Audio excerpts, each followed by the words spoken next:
Assalamualaikum warahmatullahi wabarakatuh. Hamdan wa syukran lillah amma ba'du.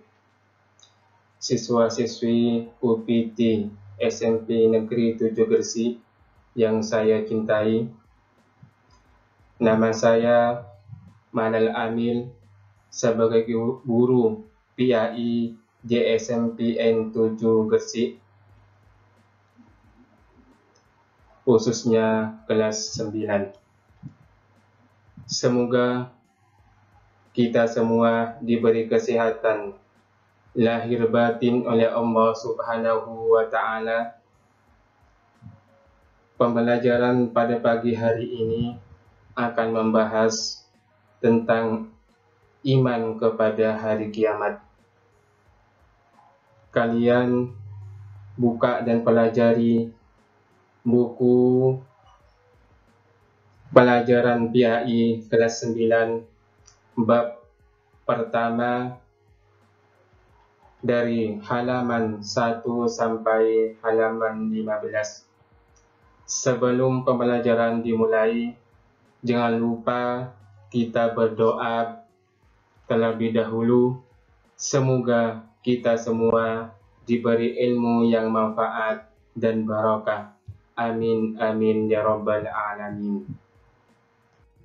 Sebelum kita membahas lebih lanjut tentang beriman kepada hari akhir, hari kiamat, kalian simak dulu alur kehidupan manusia. Manusia itu mengalami 4 kehidupan, yaitu yang pertama kehidupan di dalam kandungan ibu selama 9 bulan 10 hari.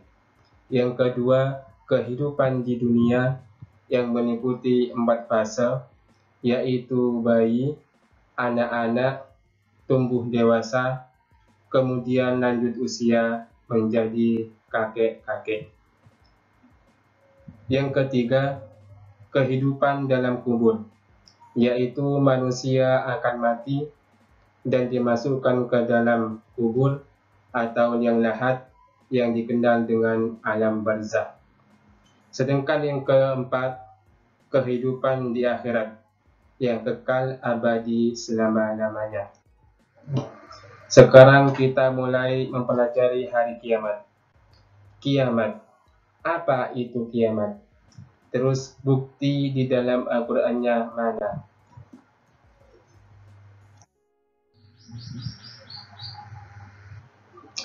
Apa itu hari akhir? Hari akhir atau hari kiamat adalah suatu peristiwa luar biasa yang pasti akan terjadi di mana seluruh makhluk, termasuk manusia yang pernah hidup di muka bumi, akan dimatikan. Kemudian hidup lagi untuk mendapatkan perhitungan dan pembalasan atas segala amal yang pernah dilakukan selama hidup di dunia. Dalil nakli, dalil Al-Quran dan hadis. Firman Allah Subhanahu wa Ta'ala, surat Taha ayat 15. Inna sa'ata atiyatun akadu ukhfiha litujza kullu nafsin bima tas'a. Artinya, sesungguhnya hari kiamat itu akan datang. Aku merahasiakan waktunya agar tiap-tiap diri itu dibalas dengan apa yang ia usahakan. Surat Taha ayat 15.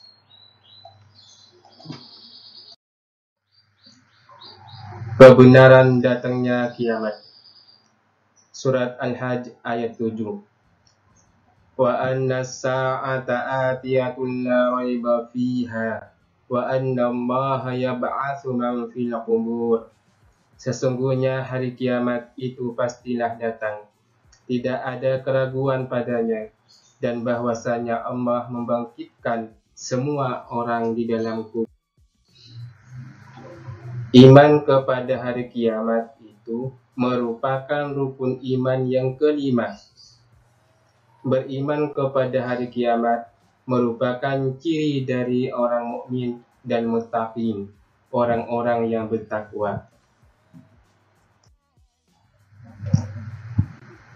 Ada 2 macam hari kiamat.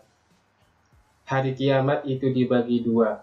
Yang pertama kiamat sugro dan yang kedua kiamat kubro. Kiamat sugro.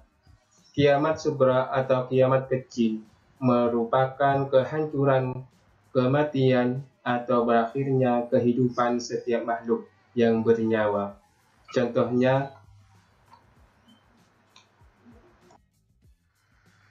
Contohnya hari kiamat kecil, yaitu banjir, orang meninggal dunia, ada kecelakaan, juga gunung meletus.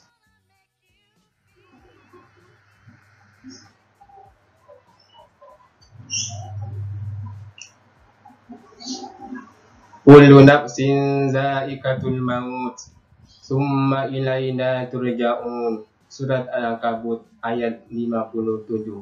Artinya, tiap-tiap yang berjiwa akan merasakan mati. Kemudian hanyalah kepada kami kamu dikembalikan. Alam barzakh merupakan alam lanjutan tempat hidup manusia setelah mati, sampai mereka dibangkitkan dari kuburnya. Kiamat yang kedua adalah kiamat kubra atau kiamat besar. Kiamat kubra atau kiamat besar merupakan peristiwa besar atau hancurnya alam semesta beserta isinya, makhluk, sebagai awan dimulainya kehidupan akhirat. Kiamat pasti akan terjadi, tapi hanya Allah Subhanahu wa Ta'ala yang mengetahui kapan hari itu akan datang. Inilah contoh kiamat kubra, hancurnya alam semesta. Gambaran kiamat kubra.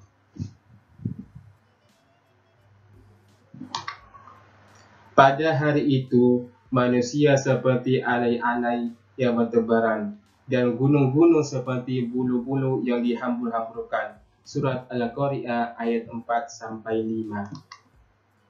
Yang kedua, langit pun menjadi pecah belah. Surat Al-Muzammil.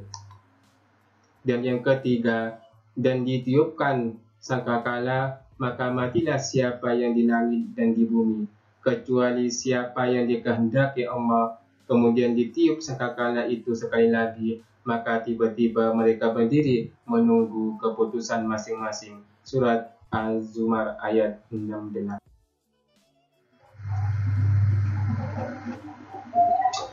Inilah dalil tentang kiamat kubra. Kalian baca dan simak artinya dengan seksama. Terjadinya hari kiamat. Sangkakala pertama kali ditiup, semesta hancur. Sangkakala ditiup untuk kedua kalinya, Allah membangkitkan manusia, berkumpul di padang mahsyar, dihisab amalnya. Kalau baik, dia masuk surga. Jika jelek, dia masuk neraka. Pada hari kiamat, seseorang tidak akan luput dari 4 pertanyaan. Yang pertama, tentang umurnya. Untuk apa saja umur itu dipergunakan. Yang kedua, tentang ilmunya. Apa yang dilakukan dengan ilmu tersebut. Yang ketiga, tentang hartanya. Dari mana didapatnya dan untuk apa dibelanjakannya. Yang terakhir, yang keempat, tentang tubuh atau tenaga atau kekuatan tubuhnya. Untuk apa dipakainya. Hadis riwayat Al-Tirmidzi. Inilah tanda-tanda kiamat kecil. Kalian bisa simak satu persatu. Di sini saya cantumkan 16 tanda-tanda kiamat kecil. Inilah tanda-tanda kiamat besar. Kalian bisa simak satu persatu. Di sini saya cantumkan 10 tanda-tanda kiamat besar.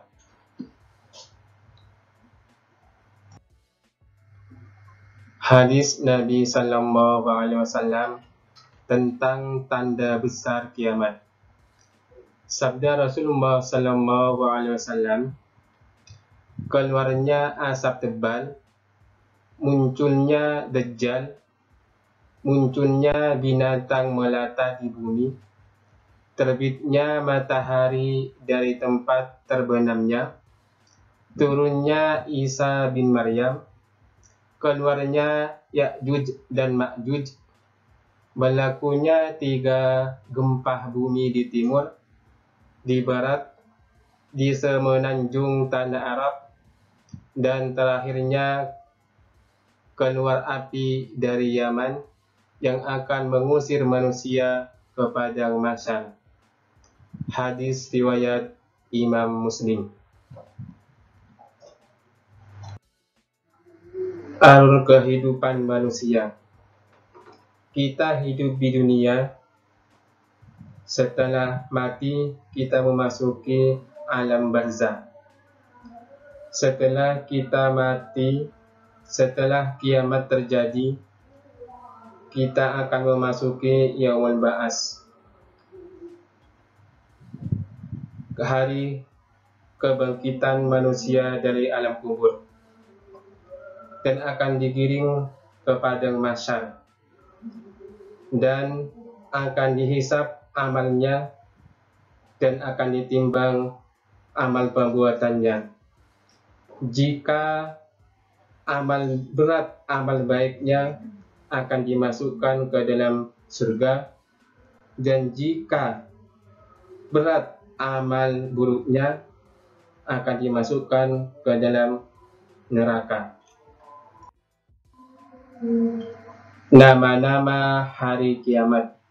Yang pertama, Yaumul Ba'ats, hari kebangkitan semua makhluk yang bernyawa setelah mengalami kematian atau kebinasaan dalam peristiwa kiamat.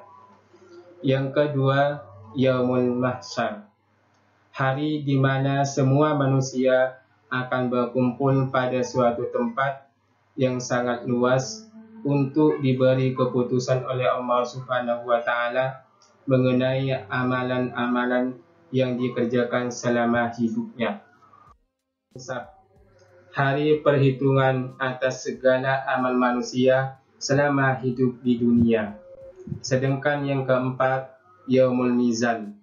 Mizan artinya timbangan amal. Maksudnya adalah setiap manusia akan diperiksa dan dihitung amal perbuatannya untuk diketahui amalan yang baik dan buruknya. Sampai di sini pertemuan kali ini. Setelah menyimak, jangan lupa kerjakan tugas di buku ulangan dan dikumpulkan sesuai posko masing-masing. Kami akhiri, wal afwa minkum, wassalamualaikum warahmatullahi wabarakatuh.